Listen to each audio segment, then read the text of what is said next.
दादा आज खासगी वाहिनीवरती असं म्हणाले की सुप्रियाच्या विरोधात सुमित्रा वहिनींना उमेदवार देऊन चूक झाली माझी. घरात राजकारण न्यायचं नसतं असं अजितदादांनी थेट कबुली दिली आणि माझ्या मनाला आताही पटत नाहीये, त्यावेळेसही पटलं नाही. अजितदादा थेट म्हणतात कुठे तर दबाव होता भाजपचा दादावर. तुम्हाला खरं सांगू, मी हे स्टेटमेंट काही ऐकलेलं नाही किंवा आजच्या सकाळच्या वर्तमानपत्रात मी सोलापूरला आहे, माझ्या वाचनातही आलं नाही.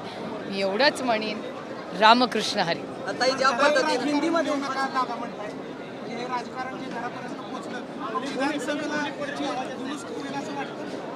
रामकृष्ण हरी. विधानसभेच्या निवडणुका विधानसभेच्या निवडणुका आहेत त्या पुढे ढकलण्याची चर्चा होती. पुढे ढकलण्याचे म्हणजे काय?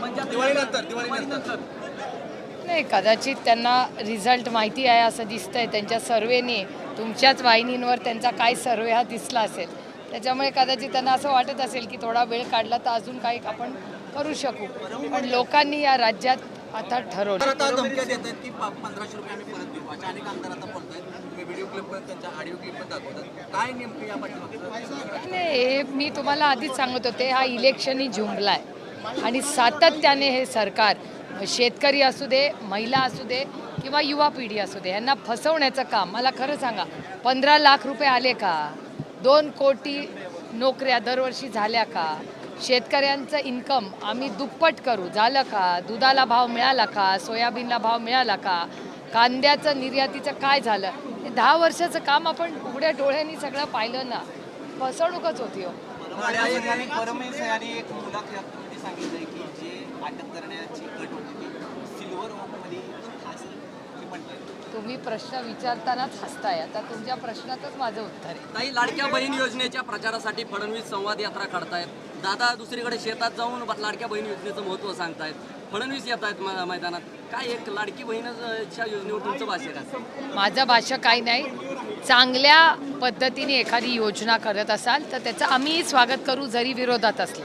पण योजना करून सत्तेतले आमदार आम्हाला धमकीची भाषा करणार असेल तर ही महाराष्ट्रातली कुठलीही आम्ही महाराष्ट्रातल्या महिला प्रेमळ आहोत, पण स्वाभिमानीही आहोत.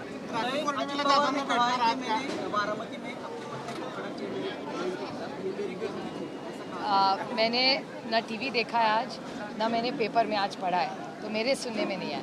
काही रक्षाबंधनाला दादांकडे जाणार आहात का तुम्ही? ते म्हणजे ओळणी करा. माझ्या आयुष्यात खूप माझ्याबरोबर राहिलेले अनेक दादा आहेत, पण आता 19 तारखेला काय कार्यक्रम आहे आम्हाला पक्षाला विचारावं लागेल, कारण का मी विधानसभेच्या आता कामात सगळेच व्यस्त आहोत. आज महागाई, बेरोजगारी आणि भ्रष्टाचार ही एवढी मोठी आव्हानं राज्यात आहेत, त्याच्यामुळे आधी लग्न कोंडाण्याचं आणि नंतर सगळं साधं. याच कार्यक्रमात दादा भेटले तर ओवाळणी काय म्हणतात? प्रॉब्लेम असा आहे या सरकारचा, हे सरकार ओवाळणी देतं आणि नंतर त्याच्यावरच धमकीही देतं. त्याच्यामुळे त्यांना असं वाटतं की एका ठिकाणी त्यांना असं वाटतं, दुर्दैव या सरकारचं, की त्यांनी त्यांच्या महाराष्ट्रातल्या बहिणींना ओळखलंच नाही. त्यांना असं वाटलं की पैशाने नाती विकत घेते असतात. आम्ही स्वाभिमानी मराठी मुली आहोत. आमची नाती ही प्रेमाने आणि विश्वासाने टिकतात, की पैशाने विकत घेता येत नाही.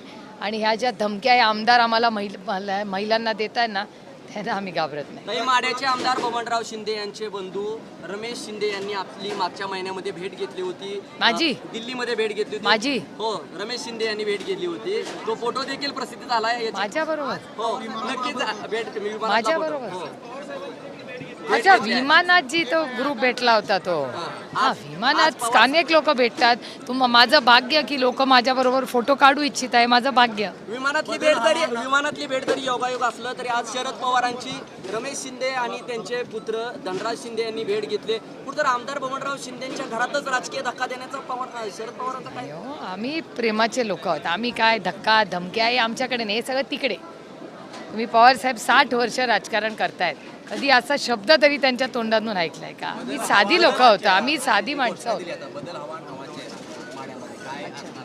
तर बघूया ना, ते कळेल आता सगळेच. म्हणजे मी हे सगळं तुमच्याचकडून ऐकते.